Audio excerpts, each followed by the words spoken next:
자, 이제 에이지에 대해서 한번 알아보십시다.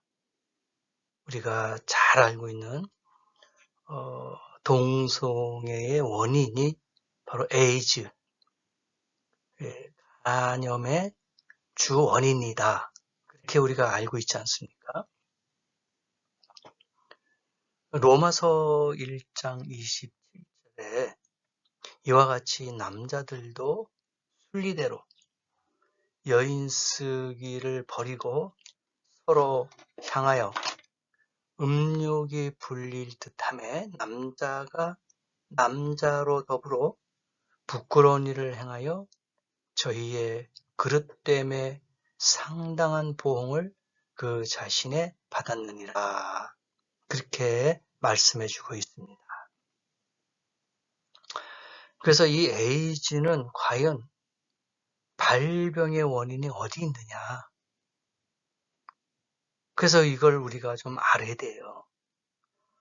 뭐 유전적이다, 아니면은 뭐 후천성이다, 선천성이다, 막 여러 이야기들이 있는데 이번 에이즈에 대해서 한번 자세하게 알아보십시다.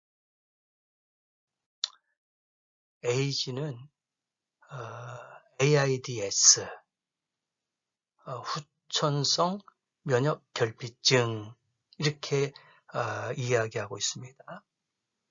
에이즈를 일으키는 HIV의 주된 전파 경로는 성접촉, 오염된 주사기의 공동 사용, 혈액이나 혈액 제제의 투여 및 수직 감염. 그래서 이게 후천성 면역 결핍증이라는 그러한 공식적인 명칭이죠. 성접촉, 쉽게 말해서 에이즈에 걸려있는 분하고 성접촉을 하면은 이건 100% 에이즈에 감염이 되는 거예요. 또는 에이즈에 걸려있는 분의 그 혈액을 또는 그 주사기를 사용했을 경우에도 100%다. 그래서 우리가 헌혈에 대해서 한번 생각해 보세요.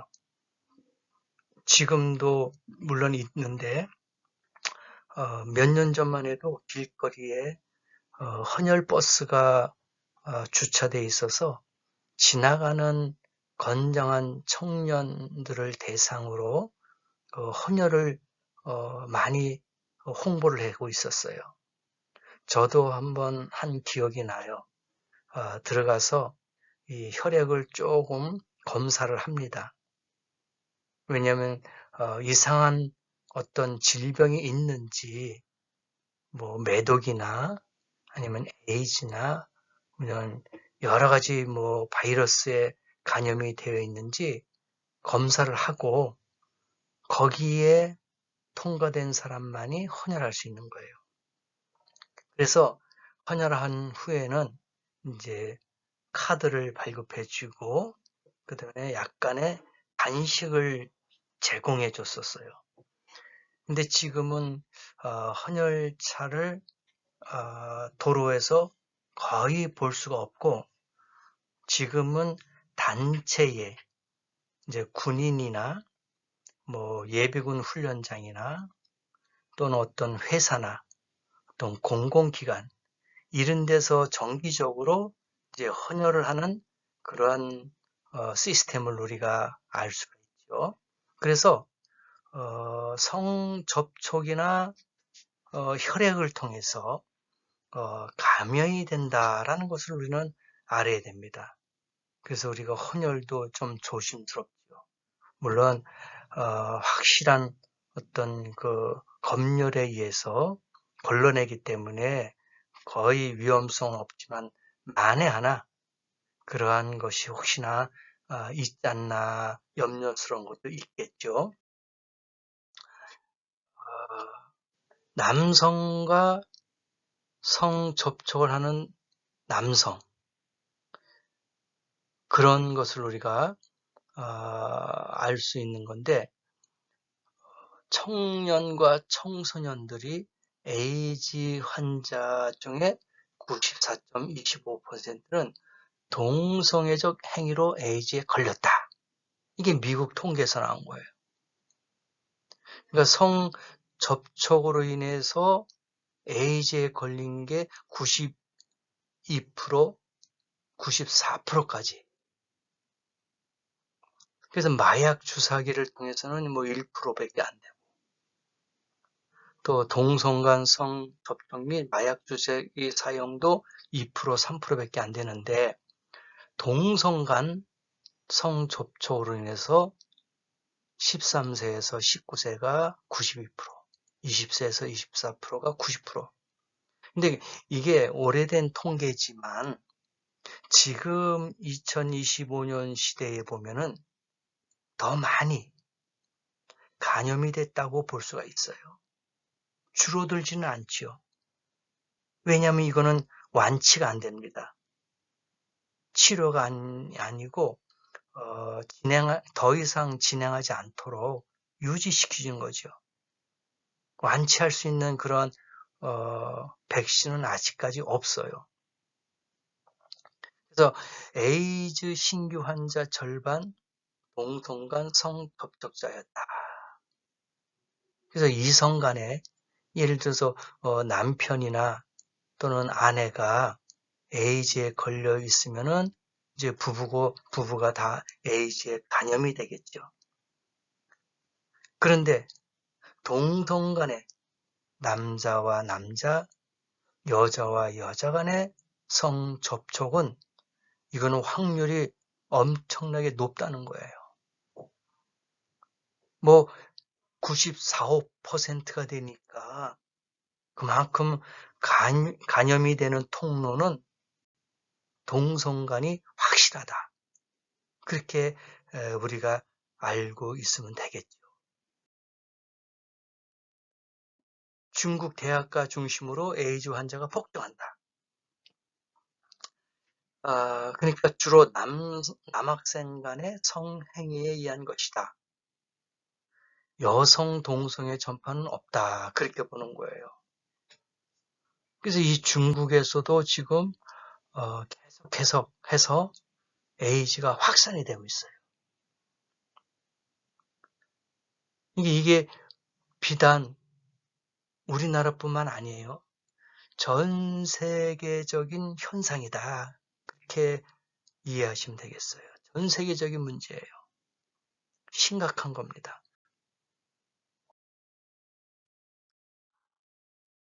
제가 지난번에도 이야기했죠.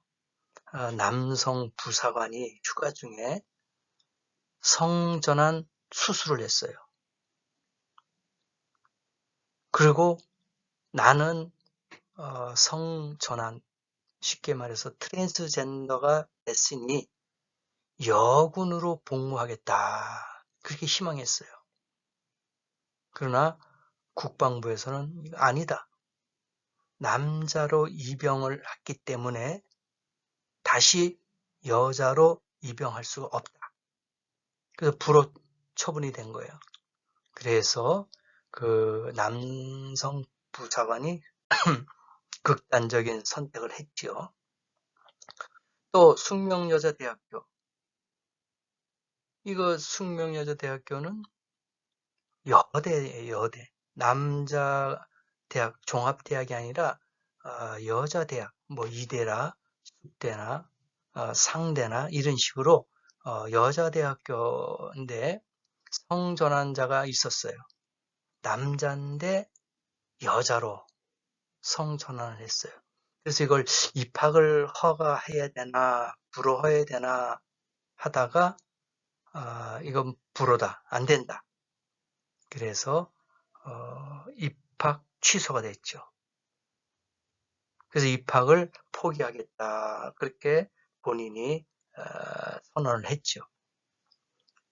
그래서 이 한국에서도 대학가에서도 이러한 문제, 군대에서도 이러한 문제. 트럼프 대통령이 미국 내의 그 군인들 중에서 트랜스젠더, 성전환한 사람이 15,000명이라고 했잖아요. 이것을 전부 다 강제적으로 퇴역시키겠다, 전역시키겠다.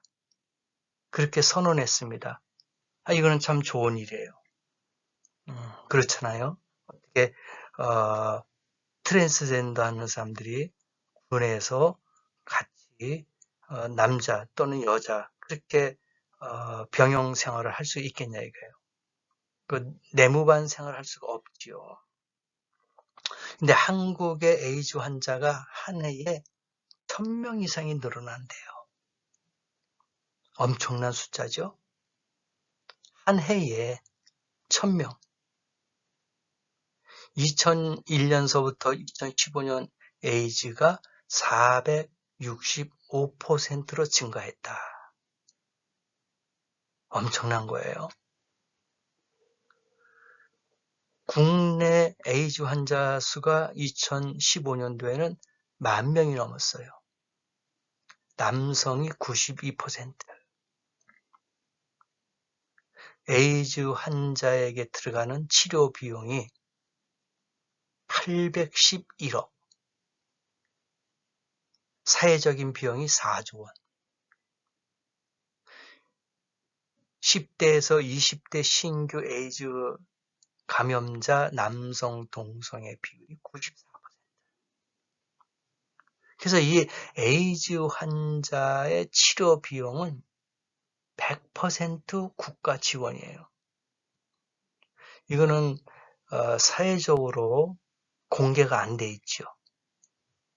통계적으로도 공개가 안 돼 있어요. 비밀리에 음성적으로 그렇게 알려주고 있는 것인데 100% 치료제가 국가 예산에 지원을 받고 있는 거예요. 물론 이분들이 엄밀히 따지면은 시한부 인생이나 마찬가지지 않겠습니까?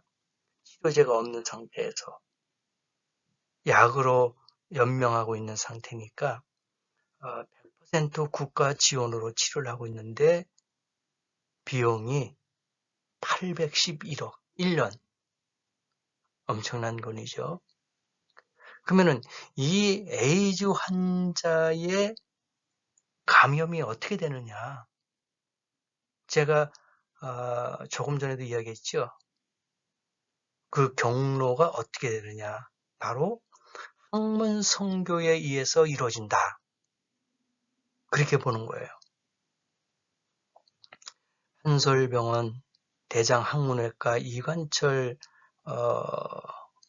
교수가 이야기한 게 학문 선교 시 학문 점막의 손상을 유발하게 되고 학문을 통한 바이러스의 침입은 매우 높은 위험성을 가지게 된다. 이제 그러한 보고가 있는데 학문 선교로 인해서 에이즈 바이러스가 감염이 된다는 것은 100% 검증으로 나온 거예요. 매년 800에서 1000명의 에이즈 환자가 신고되고 있죠. 이제는 한 명당 한 해 치료비가 5천만 원, 1년에 5억. 그래서 1만 명이면은 약값이 5천억 원이 되는 거예요. 그러니까 지금 이 국민의 세금으로 저와 여러분이 내는 그 세금으로 에이즈 환자의 치료 비용으로 이런 막대한 돈이 나간다는 거예요.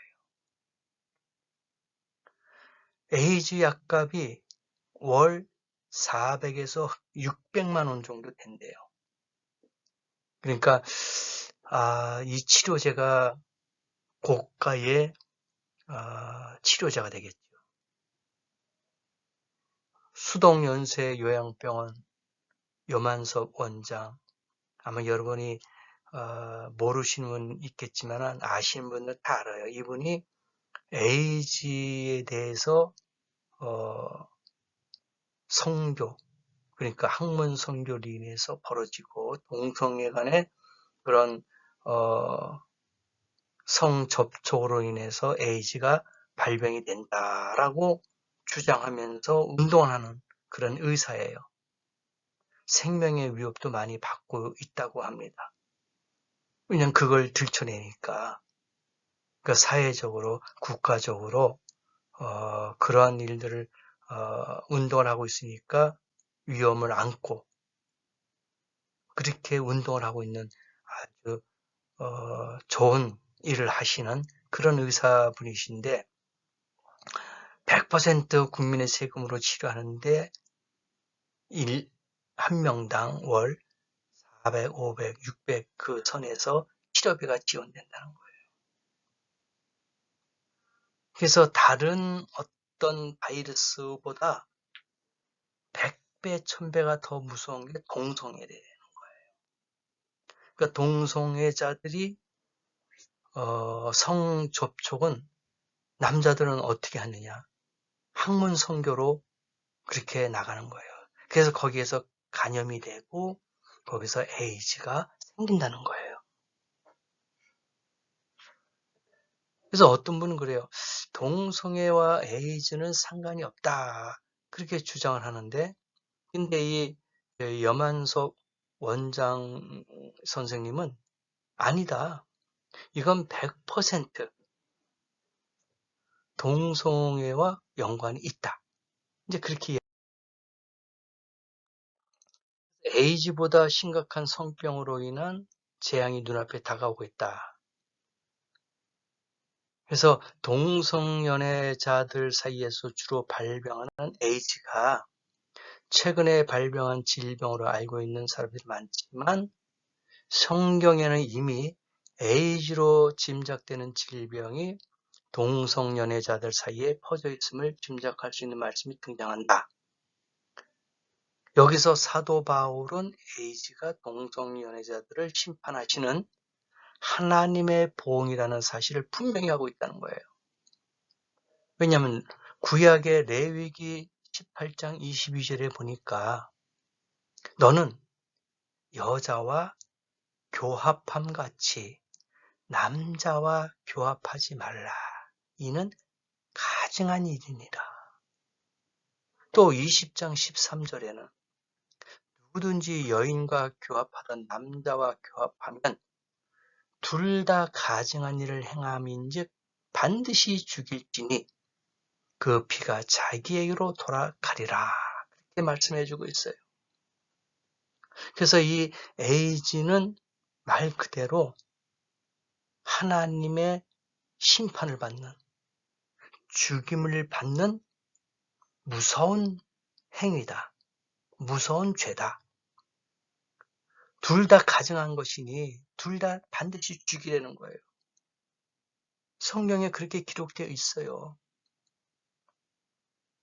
그 누구도 부인하지 못하는 일이죠. 이것은 가증한 일이다. 나라별 한번 보세요. 아프리카에는 사형도 시켜요. 동성애자들. 그리고 징역형을 많이 받습니다. 그러니까 아프리카에는 이와 같이 동성애를 아주 위험한 아주 중범죄자의 그러한 것으로 취급하죠. 그래서 동성애자들은 죽이든지 진영을 보내든지 그러니까 사형을 시키는 거예요. 그런데 동성 결혼과 시민 결합을 인정하는 나라는 미국과 유럽이 많더라. 그리고 동성애 관련 법률이 없는 나라도 아시아에는 많이 있어요. 그런데 대부분 동성 결혼을 인정하는 것은 유럽, 그 다음에 북미, 또 남미. 그래서 이미 미국이나 이 구라파, 유럽에는 하나님이 떠난 교회가 많다는 얘기가 오래전서부터 나왔어요. 하나님이 떠났다. 즉 성령이 떠났다. 교회가 그 시대에 빛과 소금이 돼야 되는데, 부패되는 것을 막고 방지해야 되는데, 이제 교회가 동성애자들을 결혼을 허락하고 주례까지 쓰는 그러한 타락한 교회들이 유럽에는 많더라. 그래서 지금 시대는 하나님이 심판이 가까이 왔다라는 것을 우리가 알 수가 있어요. 아프리카를 제외하고는 거의 모든 대륙에서는 동성 결혼을 인정하고 합법화시키는 그런 나라들이 너무나도 많다는 거예요. 세계 동성 결혼 허용 국가 보세요. 거의 유럽이에요. 미국, 캐나다, 멕시코, 브라질, 아르헨티나, 우루과이, 뉴질랜드, 거의 유럽하고 남미, 북미가 거의 대부분 동성 결혼을 허용하고 있어요. 우리나라도 이제 이러한 뭐 성소수자들이라든지 또 동성애자라든지 뭐 인권 탄압이다 해서 이제 헌법 소원을 많이 내고 했는데 이제 통과되지 않았잖아요. 만약에 이러한 법률이 통과되면은 대한민국도 교회가 살아남지 못할 겁니다. 약자들, 그들이 약자가 아니거든요. 그들이 작은 사람들이 아니에요. 인권 탄압이 아닙니다. 근데 그것을 빌미로 헌법에다 계속 문을 두드리는 거예요. 합법화 시켜달라. 이거는 인권 탄압이다. 그래서 우리가 기도를 많이 해야 되지 않느냐.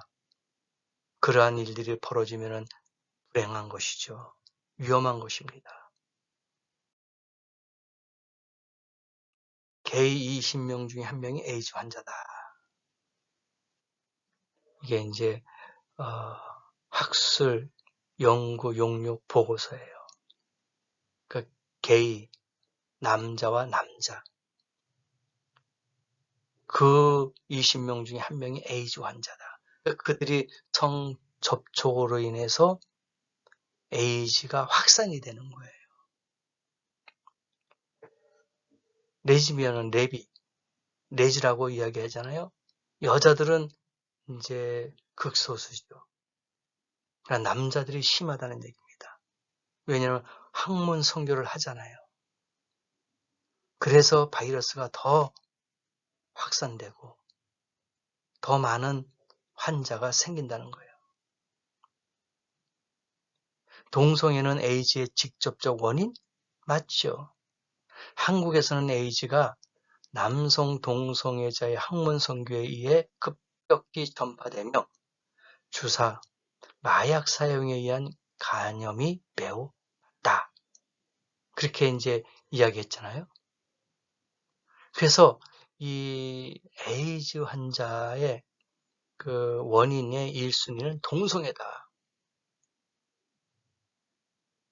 왜냐하면 에이즈는 피나 정액 등으로 감염되기 때문에 남자 동성애 학문 선교는 치명적이다. 그렇게 보는 거예요.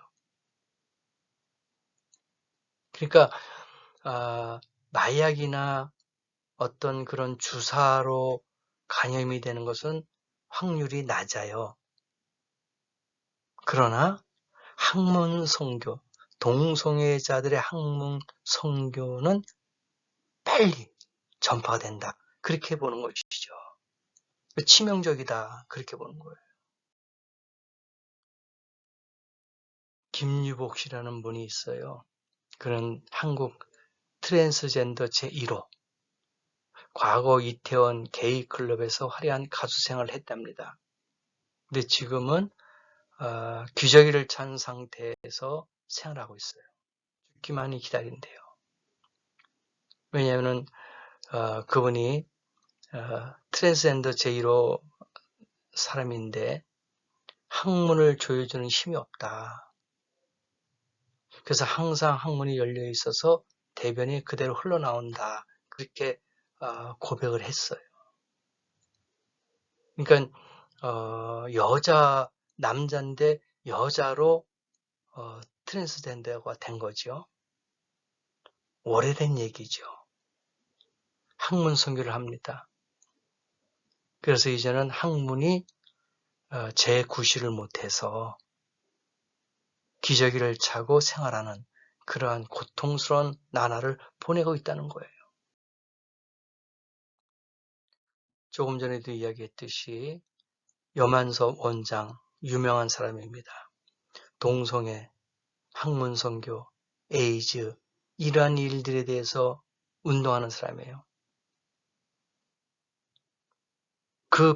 이분의 병원에 동성애자들에게 버림받은 동성애자들이 왔다는 거예요. 그런데 그분들은 학문 선교를 한다는 겁니다. 근데 그것을 통해서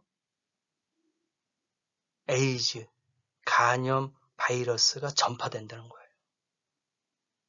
몸에 이제 그 혈액을 통해서 침투가 되는 거죠. 그래서 거기에서 에이즈하고 연관이 있는 것을 이분이 홍보하고 그 다음에 운동하는 그러한 원장으로 있는데 뭐 전혀 에이즈하고는 동성애자하고는 상관이 없다 그렇게 하는데 아니죠. 근데 이분의 말로는 100%다. 그래서 사실 이분들은 평생 약을 먹으면서 살아야 되죠. 고통 가운데, 괴로움 가운데 사는 거예요. 젊었을 때는 물론 호기심이나 어떤 젊은이의 혈기로 인해서 또 그렇게 동성애자로서 빠지게 되는데 나이 들어서 후회스럽고 고통스러운 나날을 보내고 평생 약을 복용해야 되는 그러한 어려움이 있다는 것을 알아야 되는 거예요.